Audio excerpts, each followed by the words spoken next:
Mengawali berita pertama pemirsa, H-3 Hari Raya Idul Fitri 1445 Hijriah, jumlah penumpang di Terminal Kota Muara II mulai alami peningkatan secara signifikan. Lonjakan ini diprediksi akan terus terjadi hingga H-1 Lebaran.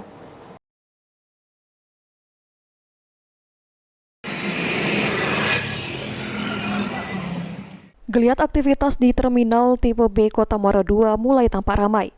Terlihat bus antar kota, antar provinsi menurunkan penumpang mudik Lebaran tahun 2024. Para penumpang ini merupakan perantau yang mencari rezeki di Pulau Jawa dan sekitarnya.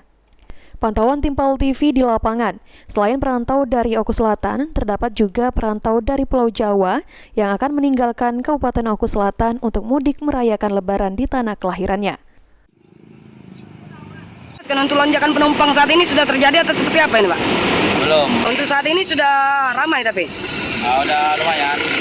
Ini kira-kira penumpang dari mana, Pak? Dari Jakarta ke Muara II atau Muara II ke Jakarta? Dari Jakarta ke Muara II. Dari Muara II ke keluar kota juga terjadi lonjakan?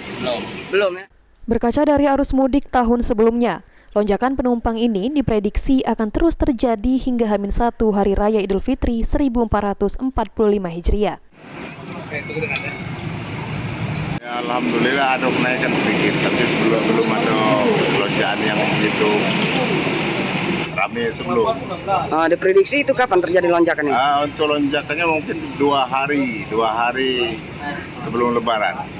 Untuk saat ini penumpang dari Muara II keluar kota sudah ramai juga? Atau Ya agak ramai kalau untuk keluar kota, khusus keluar kota.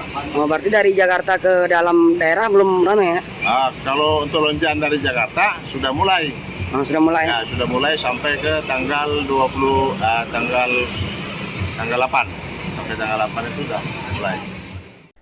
Sri Fitriana, PAL TV.